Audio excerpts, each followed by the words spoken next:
En esta primera conferencia temática, contextos, oportunidades, avances y desafíos en materia de justicia reproductiva, se conocerá el marco jurídico y los estándares internacionales respecto al acceso a la justicia para las mujeres en materia reproductiva en general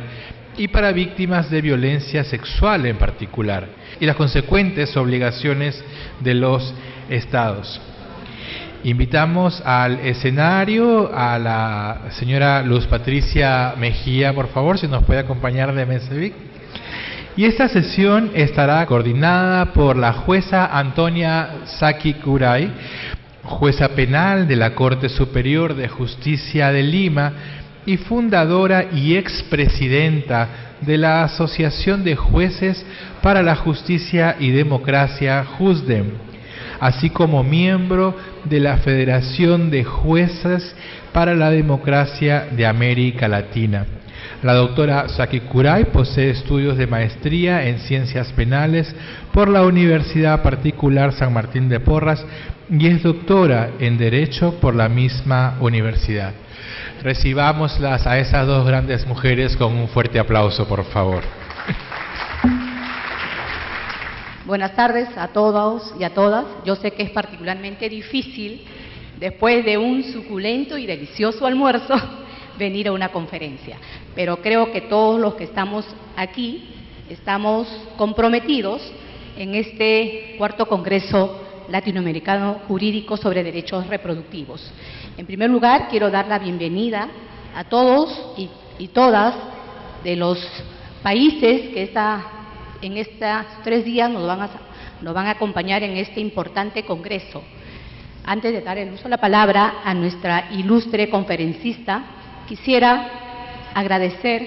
en nombre de Jueces para la Justicia y Democracia a PRONCET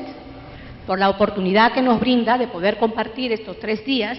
con importantes operadores jurídicos, miembros de sociedad civil, académicos, fiscales, que estos 3 días nos van a acompañar. Bienvenidos todos a esta su casa, Lima, Perú.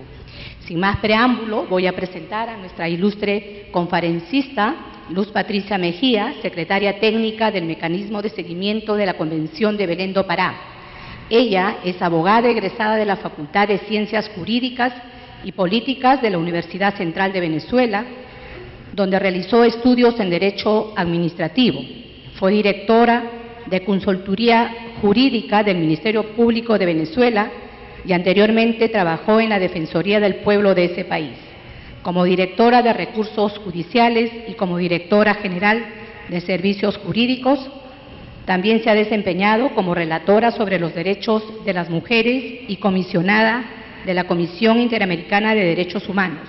y actualmente es la secretaria técnica del Mecanismo de Seguimiento de la Convención Interamericana para prevenir, sancionar y erradicar la violencia contra la mujer, Convención Belén do Pará. Sin mayores preámbulos, voy a ceder el uso de la palabra a nuestra ilustre conferencista para efectos de que proceda a mesa a disertar su tema.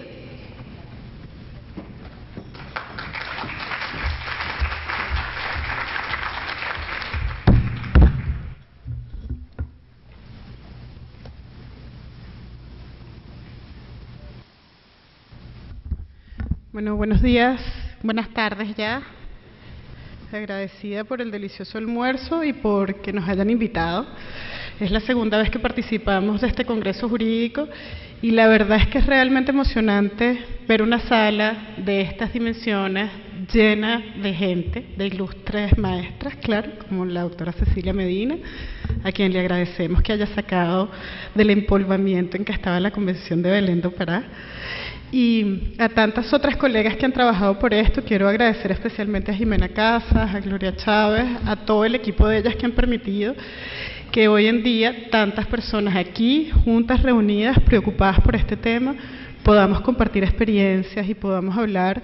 de lo que estamos haciendo regionalmente y de cómo podemos seguir caminando y transitando el derecho de las mujeres a vivir libres de violencia en toda nuestra región, en especial en este momento en Perú, que además está detentando la presidencia del mecanismo de seguimiento de la Convención de Belén do Pará. Bueno, voy a tratar de hacer una presentación. Voy a tratar de hacer una presentación que tenía varios temas que me parecían relevantes.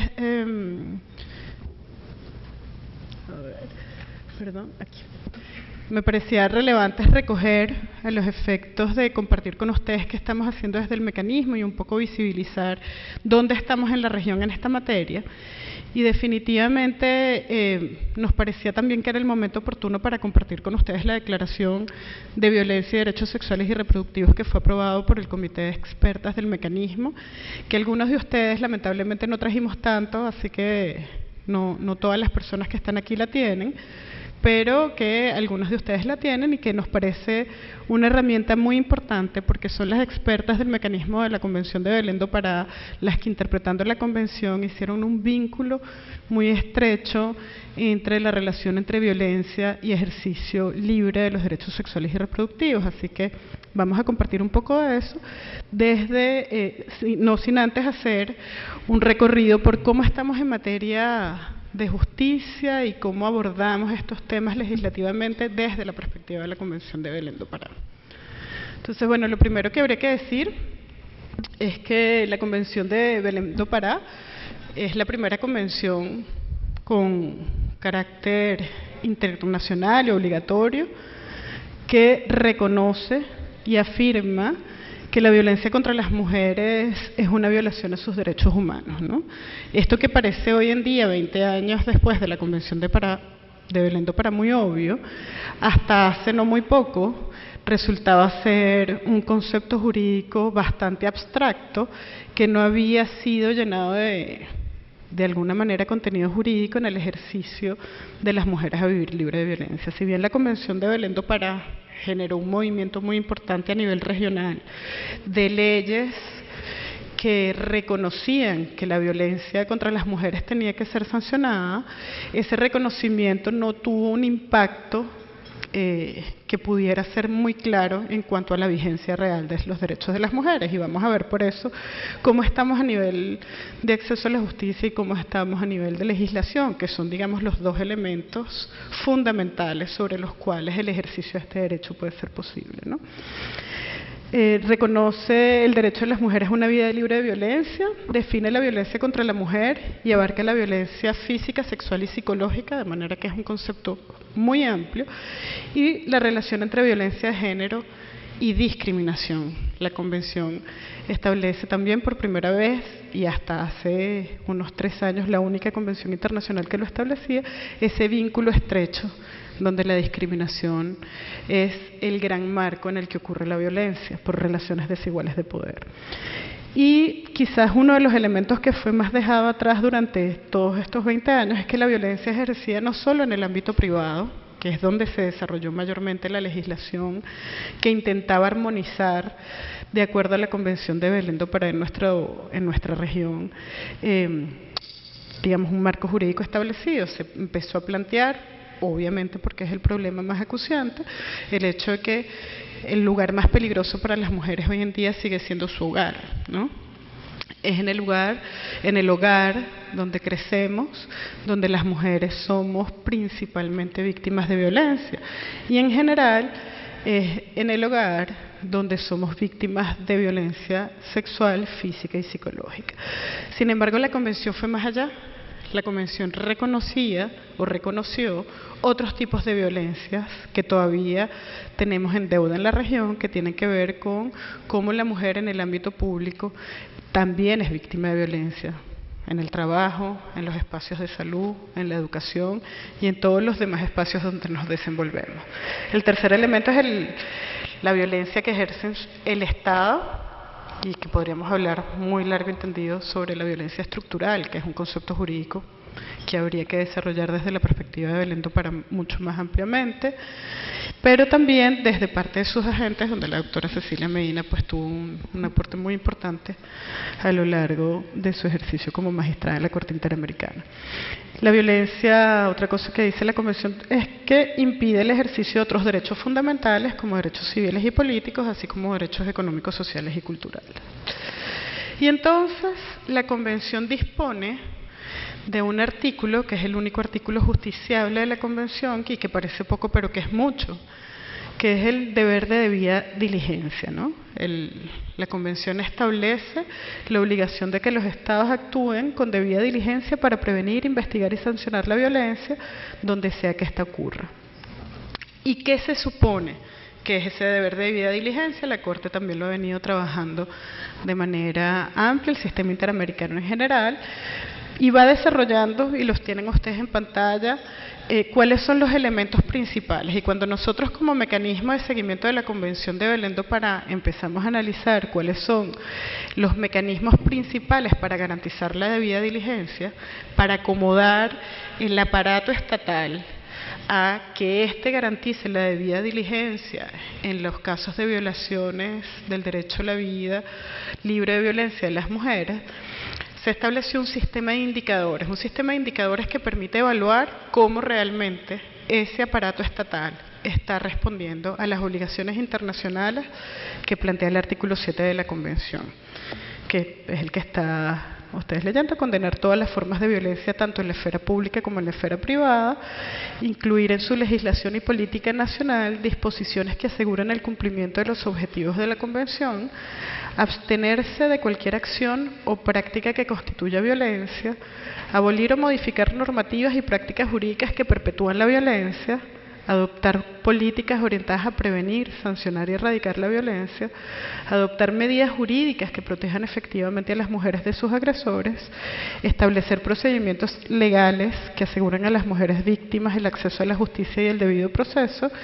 y capacitar al personal de justicia. Bueno, el mecanismo ha ido desarrollando un número, no las voy a leer, pero tienen allí un ejemplo de un grupo de indicadores de acceso a la justicia con las que el comité de expertas del mecanismo evalúa hasta qué punto los estados realmente están acomodando su aparato estatal para cumplir con el mandato del artículo 7. Y cuando nosotros hacemos esta ronda de evaluación con la que trabaja el mecanismo, preguntándole a los estados realmente cómo se garantiza ese mecanismo de acceso a la justicia a las mujeres que son víctimas de violencia, nos encontramos que ha habido una variación desde el 2012 al 2014 que quizás favorece la declaración formal de los derechos establecidos en la Convención. Esto quiere decir que más estados tienen legislaciones que reconocen la violencia como una violación a los derechos humanos de las mujeres, y concretamente la violencia en los tres ámbitos de los que hablamos anteriormente, no solo la violencia en el ámbito privado, sino también en el ámbito público. Y que los avances puntuales tienen que ver con que, hay efectivamente hoy en día, a partir de los últimos 4 años, más espacios donde se pueda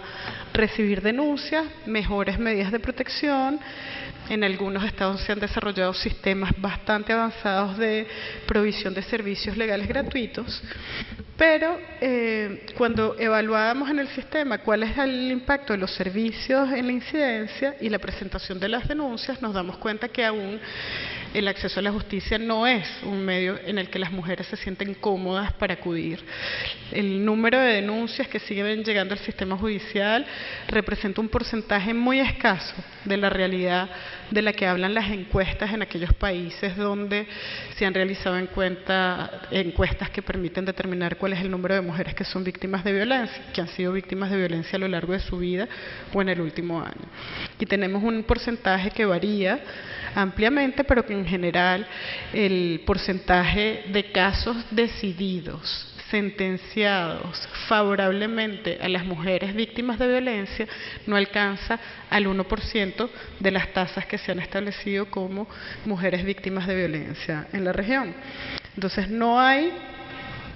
primero un reflejo en la mayoría de los estados de cuántos casos están llegando, con lo cual la política de acceso a la justicia como política pública no es un eje de trabajo en nuestra región, y tampoco hay una representación que nos pueda decir cuál es el tránsito de esas denuncias. El trabajo que ha hecho el comité habla básicamente de eso. Hay un avance importante en el reconocimiento formal del derecho. No es casual que la región americana sea la que tiene la brecha más grande de realización. Y la brecha más grande de realización del derecho a vivir libre de violencia está vinculado porque es la región de todas las regiones del mundo que tiene mayor cantidad de leyes que reconocen el derecho de las mujeres a vivir libres de violencia. Pero al mismo tiempo es la región que entre ese reconocimiento formal y el ejercicio real de este derecho no hay una dimensión que nos permita llevar realmente el proceso que se espera de que la justicia sea ciertamente reparatoria y que inhiba a los agresores y que transforme culturalmente la perspectiva androcentrista de las normas por un lado, pero por otro lado también del ejercicio de la justicia. Como se dice sobre el porcentaje de procesos legales por violencia contra las mujeres con respecto al total de denuncias y el número de sentencias, la cantidad que pidió el comité que fuera identificado es muy reducida, y lo que ocurre realmente es que los estados no están llevando esa estadística. Cuando se hablan de estadísticas de violencia siempre se piensa en el número de mujeres que han sido víctimas de violencia, en el número de niñas que han sido víctimas de violencia. Pero para los operadores y operadoras de justicia, una cifra que es muy relevante y que ustedes tienen que entender que como política pública es parte de ese deber de debida diligencia, de acomodar el aparato estatal a una realidad, es empezar a pensar cuántas mujeres están acudiendo. En el caso de México, por ejemplo, el porcentaje de 7 de cada 10 mujeres ha sido víctima de violencia, pero de esas 7 de cada 10 mujeres que han sido víctimas de violencia solo acude el 1% de ese porcentaje. Entonces, ¿por qué las mujeres no acudimos al sistema de administración de justicia? ¿Por qué no vemos en el sistema de administración de justicia una posibilidad? Eso ocurre también en otras materias, eso no solo ocurre en el ámbito de la violencia contra las mujeres, pero en el ámbito de la violencia contra las mujeres el margen es muy amplio. Tienen en pantalla, no voy a entrar a dar detalles de los países, pero tienen en pantalla más o menos cuáles son los países que nos dan mayor elementos para pensar, bueno, las mujeres que reconocemos nuestros derechos y que sabemos que tenemos leyes que nos favorecen, ¿qué otras acciones tenemos cuando los operadores de justicia no están ejecutando el mandato legal? Cuando los operadores de justicia no saben la ley, no la interpretan, no la quieren aplicar, ¿qué otros recursos tenemos? Y la verdad es que de 19 estados que contestaron, solo 7 países dijeron tenemos otros recursos que pueden ser ejercidos y que van desde los amparos constitucionales, digamos, y de las normas, acciones judiciales tendientes a la revisión de las decisiones, pero también acciones tendientes a denunciar al órgano que no garantizó debida diligencia. Y si bien 7 estados de la región nos contestan, cuando les preguntamos cuántas causas de esta naturaleza llegan, que tenemos claramente establecido que es parte del problema del acceso a la justicia de las mujeres, también nos encontramos de que hay un déficit importante de esa información. Estos estados también han informado que cuentan con sistemas, como decía anteriormente, para acudir a casos de violencia institucional, y las defensorías del pueblo de la región pues han venido levantando como información que nos permite tener una mirada un poco más amplia, pero sigue siendo hasta ahora bastante limitada, como decía anteriormente. Bolivia, Brasil, Costa Rica, Colombia, Guatemala, República Dominicana, Perú, Uruguay y Venezuela respondieron que con leyes que hacen referencia explícita a las diferencias entre las mujeres, porque el otro elemento que también le hace seguimiento al mecanismo es decir, bueno, como no todas las mujeres son un sujeto jurídico construido en igualdad de condiciones, como hablamos esta mañana, también el mecanismo ha empezado a solicitar información respecto de la diversidad de mujeres que acuden al sistema de administración de justicia y cómo está armado el aparato estatal para garantizar el acceso a la justicia de la diversidad de las mujeres que son víctimas de violencia, las mujeres campesinas, las mujeres que ya están privadas de libertad, las mujeres indígenas, las mujeres afrodescendientes en las zonas donde hay clara realidad de discriminación y de violencia. Y la verdad es que lo que nos encontramos en la región es que la mayoría de los estados que nos contestaron que tienen un reconocimiento formal cuando les preguntamos de nuevo cuántas de estas mujeres son atendidas, las mujeres con discapacidad, cuántas de estas mujeres acudieron, cómo se distinguió el trato entre una mujer que viene de una zona urbana y acude al Poder Judicial frente a una mujer indígena que no habla el idioma y acude a un tribunal en una zona rural. No conseguimos, de 19 estados que participaron, ninguna información que nos permitiera tener una idea de cómo estaba pasando esto. Entonces, de nuevo, hay un reconocimiento formal versus un reconocimiento real y material del que nos hablaba la doctora Sánchez Cordero esta mañana. Entonces, en este marco de impunidad en el que se mueven las mujeres que son víctimas de violencia, cuando lo aterrizamos a los derechos sexuales y reproductivos en Latinoamérica y el Caribe, lo que hizo el comité fue establecer unos mandatos simbólicos penales. El comité ha trabajado durante los primeros años y que se puede discutir hasta qué punto el uso simbólico del derecho penal ha avanzado o no, pero lo que sí es cierto es que el comité ha venido trabajando con la necesidad de establecer claramente un mandato simbólico en el orden penal. Y en ese mandato simbólico, el comité ha instado a los estados a tipificar penalmente conductas que históricamente no habían sido identificadas como conductas de violencia que meritaban ser sancionadas. Y ese ha sido un trabajo muy importante a lo largo de toda la región, porque trata de identificar, desnaturalizar la violencia contra las mujeres, sobre todo en el ámbito de los derechos sexuales y reproductivos. Entonces, una de las primeras recomendaciones que ha reiterado de manera permanente el comité en los 10 años que tiene de funcionamiento es que la necesidad de penalizar la violación sexual en el matrimonio o en la unión de hecho. Esta recomendación fue durante mucho tiempo una recomendación muy difícil de hacer. Sin embargo, 10 años después de esta recomendación, 18 estados de la región establecen algún nivel de penalización de la violación sexual en el matrimonio y en la unión de hecho. En los países del Caribe sigue habiendo, claro, una barrera muy compleja entre la realidad de los países latinoamericanos y la realidad de los países del Caribe. Sin embargo, a excepción de Surinam, el resto de los países no lo establece, y a excepción y peculiarmente Uruguay, que tiene una amplísima y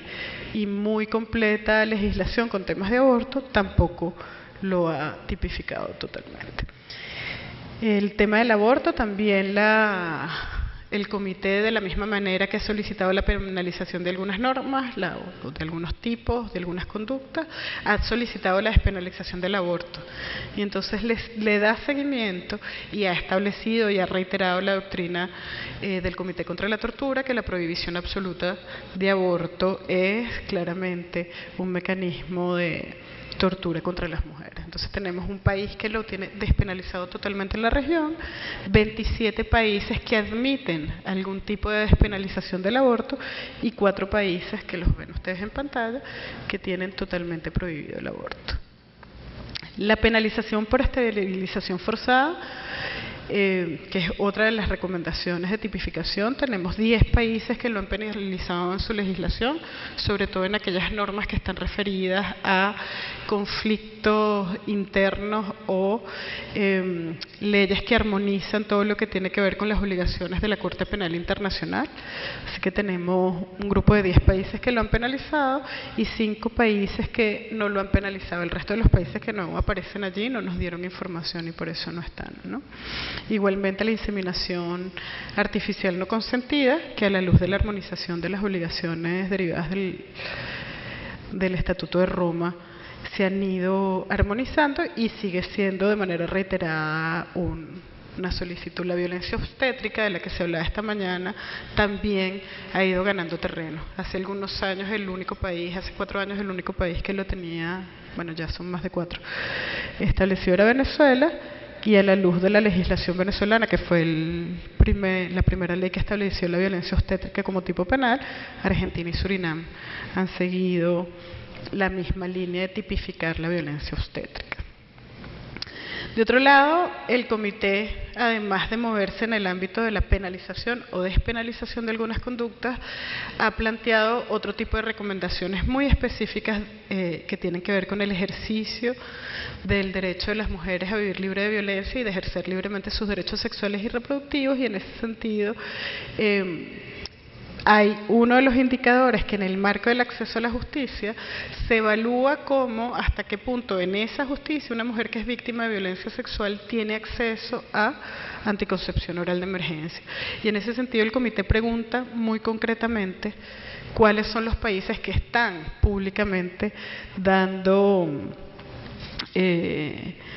y establecido normativamente la anticoncepción oral de emergencia, y ven ustedes los países que están ahí. De los 19 países que contestaron el sistema de indicadores, solo 8 reportaron contar con disposiciones normativas para realizar el reparto gratuito de la anticoncepción oral de emergencia. Y este indicador a nosotros nos parece muy relevante que esté ubicado en el área de acceso a la justicia, porque definitivamente la inexistencia de normativa que establezca que la anticoncepción oral de emergencia es parte del acceso a la justicia de las mujeres víctimas de violencia sexual es un elemento al que hay que garantizar que no se pierda de vista. Esto tiene que ser parte del protocolo por el cual las mujeres y las niñas que son atendidas después de ser víctimas de violencia tienen que tener, y es un derecho humano.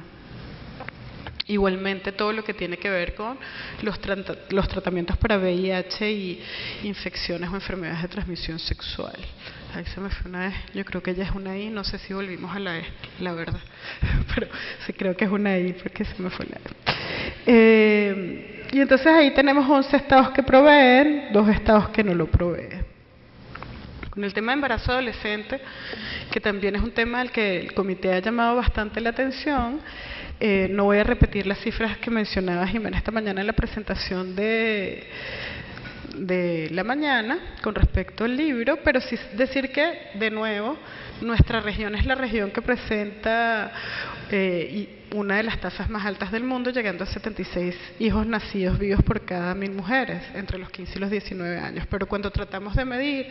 que fue un ejercicio que también hicimos, solo estos estados nos dieron información de cuántas niñas entre 10 y 14 años son víctimas de embarazos, que en definitiva son embarazos forzados. Países como Guatemala, por ejemplo, tienen cifras como muy establecidas, porque Guatemala ha sido especialmente seguida por el Comité CEDAW en este sentido. Mientras que Colombia nos da una cifra, digamos que no es completa, no nos permite ver toda la realidad. Ecuador nos habla de un 0.85 niñas que fueron madres entre los 12 y los 14 años, y Argentina nos reporta un 0.4%, pero no nos da la cifra total, con lo cual la cifra es un poco incierta, ¿no? Chile igualmente nos aporta una cifra del 0.36%. Aquí no aparece Costa Rica, que recientemente publicó un trabajo, y Costa Rica no solo publicaba la edad de las niñas embarazadas entre 10 y 14 años, sino que también publicaba la edad del padre, porque parte del debate que se dio en algún momento era poder descifrar si esa niña que terminaba siendo embarazada era parte del proceso de desarrollo sexual natural de las niñas. Y Costa Rica, lamentablemente no pude tener las cifras precisas para mostrarlas hoy, lo que prueba es que en el 88% de los casos el padre biológico de la criatura que tuvo la niña tenía un vínculo de parentesco, y cuando no tenía un vínculo de parentesco tenía una proporción de 10 años mayor de edad. Es decir, las niñas de 12 años con un vínculo de parentesco y con 10 años, entre 22 años, con lo cual no pareciera que fuera parte de un proceso natural de desarrollo. Ahí están las cifras de Perú y de Paraguay, que están llevando. Lo relevante de esta información es que, bueno, hay países que ya están llevando esta cifra, que de nuevo, que son relevantes para evaluar el acceso a la justicia de las mujeres víctimas de violencia, porque si después hacemos un cruce entre los países que están llevando la cifra con los países que dan tratamiento para enfermedades los que tienen presupuesto, los que dan anticoncepción oral de emergencia, nos daremos cuenta que también ahí hay un vacío. Se lleva la cifra, pero no hay una política pública que acompañe la situación. Entonces, claramente, por eso es tan relevante que cuando pensemos en justicia no solo pensemos en la ley, en la norma que establece el derecho, sino también cómo esa debida diligencia organiza el aparato estatal y cómo las políticas públicas en el marco de la debida diligencia realmente se aplican o no se aplican. Para terminar, muy rápidamente quiero presentar la Declaración sobre Violencia, que recoge un poco esto que les he presentado anteriormente, que recoge un poco la preocupación del comité frente a este fenómeno de violencia sexual que claramente ha sido ocultado durante mucho tiempo, ¿no? Y gracias a estos espacios que han tenido una incidencia muy importante en el ámbito interamericano y en la Organización de Estados Americanos y seguramente en otras regiones, esta declaración, hay que decirlo, esta declaración es producto de ese ejercicio de las organizaciones que están aquí convocándonos a todas nosotras y a todos ustedes para que podamos hablar de esto tan claramente, tan abiertamente, sin que tengamos una prohibición de entrar al hotel, como hasta hace algunos años pasados. Entonces, bueno, el marco normativo internacional en el que se mueve la declaración es la Convención Americana, el Protocolo de San Salvador, la Convención CEDAW y la Convención de Belém do Pará. Vamos a ir más adelante. Los aportes de la declaración es que reconoce la interdependencia de los derechos, los estereotipos de género como una incidencia que afecta claramente los derechos humanos de las mujeres y una contradicción con estos mismos, que las consecuencias que puede traer la violencia sexual en la salud, en lo social y en lo económico, y la conceptualización de salud sexual y reproductiva en una forma diferenciada cuando afecta de manera directa a las mujeres. Y entonces la declaración dice que la violencia sexual son acciones de naturaleza, recogiendo también lo que ya ha dicho el sistema, de naturaleza sexual, que se concretan, yo ya no leo, pero ustedes lo pueden leer ahí, yo no lo puedo, a ver, déjenme ver si lo busco aquí, se los leo muy rápidamente. Que se cometen en una persona sin su consentimiento, que además de comprender la invasión física del cuerpo humano, puede incluir actos que no involucran penetración o incluso contacto físico. Y esto es muy importante porque esto trae de la sentencia de Castro esa maravillosa construcción de que la violencia sexual no tiene que ver con el acto mismo de invadir el cuerpo físico, sino que hay una parte de la invasión psicológica del cuerpo que también tiene que ser contemplada como violencia. La tortura y los malos tratos, que incluye la prohibición absoluta y las restricciones al aborto seguro, así como los cuidados del posparto, y lo establece claramente como tortura. La violencia institucional, como la negación de cualquier política vinculada a servicios de salud sexual y reproductiva exclusivos para mujeres a través de normas y prácticas, así como estereotipos discriminatorios. Y establece claramente que la objeción de conciencia, que ha sido una de las herramientas para limitar el derecho a tener un aborto seguro, no puede resultar en ningún caso en una vulneración a los derechos humanos de las mujeres. Me queda solo un minuto, entonces quisiera de nuevo, en la lógica de aparato judicial y de operadores y operadoras de justicia, señalar la importancia de prohibir las pruebas que se sustentan en la conducta de la víctima para inferir el consentimiento, tales como la falta de resistencia, la historia sexual, la retractación y la desvalorización del testimonio con base al presunto síndrome de alienación parental, que en el sur está haciendo bastantes estragos, ¿no? Yo me quedaría, perdón, que no lo pasé aquí, esto es mucha tecnología para mí. No puedo, se murió esto. No sé si me puedes ayudar tú manualmente, Fernando. Es que quisiera que esto se quedara como la última lámina, porque me parece que son, en términos de armonización de legislación, fundamentales para... aquí está. Fundamentales para trascender la culpabilización de la víctima en los temas de violencia sexual. Si nosotros no terminamos de armonizar la legislación procesal en estos 5 temas, que son los temas que salen de manera permanente como relevantes en los procesos judiciales, nosotros no vamos a poder trascender el estereotipo de la víctima culpable, que en definitiva nuga cualquier derecho que tengamos las mujeres en la región, reconocido en Belén do Pará, en todas las demás convenciones y por supuesto reconocido en la normativa interna que ya 29 países de la región tienen. Tenemos, bueno, de todas maneras las láminas van a quedar para ustedes. Quiero dejarles en pantalla también la dirección de la página del mecanismo, con el objetivo de que los que estén y las que estén interesadas en la declaración puedan acceder a ella, porque la declaración es muy completa y para todos aquellos que están trabajando y para todas aquellas que están trabajando en el tema, estamos seguras que va a ser de mucha utilidad. Muchísimas gracias.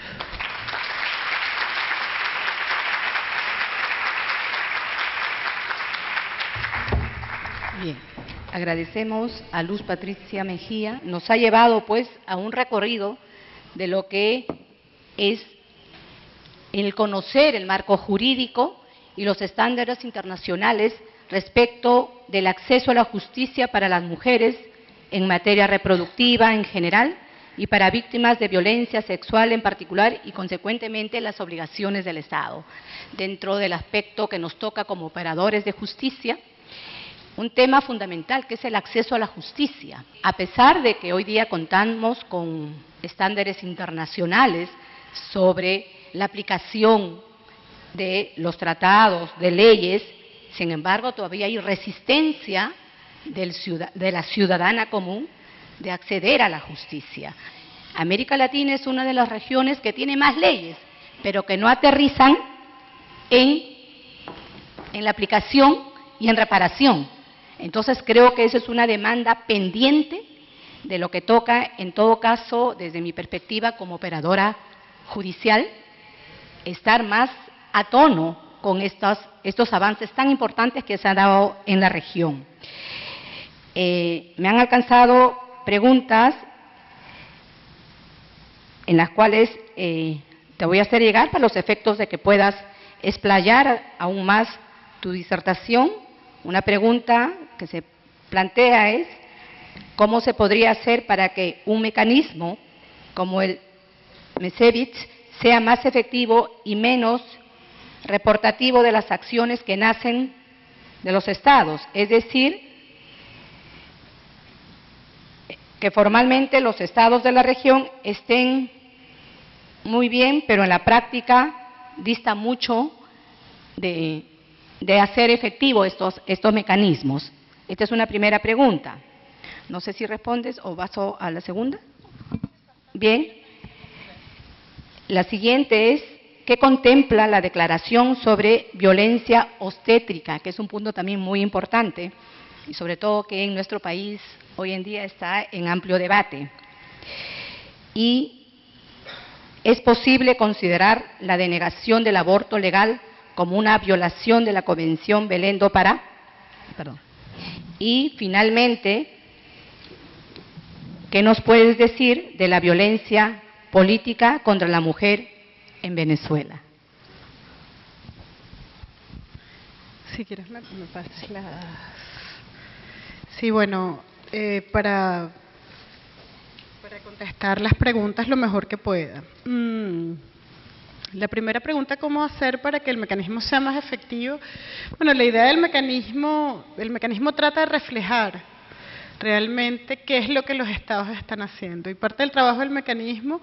es que sirva como una hoja de ruta para los estados y para las organizaciones que trabajan y para los operadores y operadoras es decir, para todos los actores y actoras que trabajan en el tema, tener una hoja de ruta que permita, a partir de los estándares que trabajó el Sistema Interamericano, el Comité CEDAW, el mecanismo, tener una hoja de ruta que nos permita saber qué tenemos y qué no tenemos. Si ustedes entran en la página web belendopara.org y se van al link de monitoreo por temas, ustedes van a encontrar como un semáforo donde ustedes van a ver en rojo las cosas que todavía falta por hacer. Y eso permite poder aterrizar el concepto jurídico de vida de diligencia, que es de lo que un poco se trata todo este ejercicio de evaluar las políticas públicas que tienen los países. Porque el deber de debida diligencia no es otra cosa que realmente el Estado adecúe su aparato estatal a través de legislación, a través de personificación del Estado en las zonas donde tiene que estar, y también a partir del diagnóstico real que tiene el Estado sobre el fenómeno de violencia contra las mujeres. Entonces, un poco lo que propone el mecanismo es que sirva como una hoja de ruta. Es la evaluación de la implementación de la Convención desde una perspectiva legal, pero también desde una perspectiva política y social que permita para operadores, para políticos, para hacedores de normas, para organizaciones, tener información de primera mano de hacia dónde estamos yendo y hacia dónde tenemos que ir. Y ese es el objetivo. Y bueno, parte de que tengamos la oportunidad de presentarnos ante esta importante audiencia es que se conozca el mecanismo, que sepan que el mecanismo está allí y que nosotros podemos recibir información de ustedes también para enriquecer la información de los, bueno, porque los estados pueden decir, tenemos todo esto, y si no tenemos como contraparte que las personas que trabajan en el tema nos digan sí. Y yo pongo un ejemplo muy rápido. El Salvador nos mostraba como un avance importante, que lo es, el reconocimiento del acoso sexual laboral en las normas. Y gracias a que las organizaciones que trabajan en El Salvador nos dijeron, bueno, sí, hay un reconocimiento formal en la norma, y lo que ha pasado es que los 5 casos que se trataron de llevar adelante cuando se estableció la norma de violencia sexual laboral, fueron después las víctimas de violencia acusadas por la vía penal como por difamación e injuria. Entonces eso nos permitió, claro, saludar la iniciativa, pero decir, bueno, la iniciativa legal no es suficiente, porque no puede ser que la norma termine victimizando mucho más a las mujeres. Entonces, la invitación es que ustedes conozcan el mecanismo y que, por supuesto, nos apoyen para tener una visión no tan emocionante de la declaratoria formal del derecho. ¿Es posible considerar la denegación del aborto legal como una violación a la Convención de Belén do Pará? Bueno, el comité ha sido muy concreto en esto y el comité ha venido diciendo que la prohibición total del aborto es claramente una violación a la Convención de Belén do Pará. Es una violación al derecho de las mujeres a vivir libres de violencia. Y eso lo ha reiterado desde el año 2012 y lo ha vuelto a decir en el año 2014 y lo planteó por primera vez en el año 2010, de tal manera que no nos queda la menor duda que la denegación total del aborto para el comité es una violación a la Convención, que incluso podría ser llevada ante el sistema, y es una gran discusión porque el sistema de casos, el mecanismo no lleva sistema de casos, el mecanismo no conoce causas individuales ni colectivas, el mecanismo evalúa políticas públicas, pero el sistema sí tiene cómo abordar este tipo de temas. ¿Qué contempla la declaración sobre violencia obstétrica? La declaración es muy amplia y no detalla, no llena de contenido la violencia obstétrica, ya ha sido establecido en las leyes que comentaba, Surinam, Venezuela y Argentina. Depende del derecho comparado, pero básicamente de lo que habla el concepto o el tipo penal de violencia obstétrica tiene que ver con aquellos casos, como se habla esta mañana, donde las mujeres en el proceso de preparto y posparto son víctimas de violencia institucional o víctimas por parte de los médicos que están atendiendo es víctima de daño físico, psicológico o sexual, que es básicamente el concepto de la declaración en el proceso del pre y posparto. ¿Qué se puede decir de la violencia política contra las mujeres en Venezuela? Bueno, yo no hablaría solo de Venezuela, yo hablaría, justo aquí hace 2 semanas acabamos de aprobar la Declaración de Violencia Política contra las Mujeres en el marco de la 6ª Conferencia de Estados, parte de la Convención de Belén do Pará. La violencia política contra las mujeres ha sido un fenómeno que se ha venido registrando en el sistema interamericano desde hace algunos años, pero que digamos, en los últimos procesos electorales que se han dado en la región, ha salido como un mecanismo que permanece y que se manifiesta de muchísimas maneras. Alguien decía que la violencia política contra las mujeres es un ambiente hostil en el que vivimos las mujeres que deciden hacer política. Y ese ambiente hostil tiene diferentes componentes que también les recomiendo que accedan a través de la página CIM a la Declaración de Violencia Política, porque de nuevo es un fenómeno que hasta ahora solo ha sido legislado en Bolivia. Bolivia tiene una ley específica de violencia y acoso político, pero que 4 países de la región en este momento lo están discutiendo, así que es un fenómeno totalmente actual en toda la región. Bueno, muchísimas gracias. Bien, Luz Patricia, te agradecemos enormemente tu participación. Realmente ha sido muy enriquecedor escucharte y realmente compartir con todos y todas los que estamos presentes en este evento. Muchísimas gracias. Despedimos a nuestra conferencista con un fuerte aplauso. Muchas gracias, Patricia. Muchas gracias, Antonia.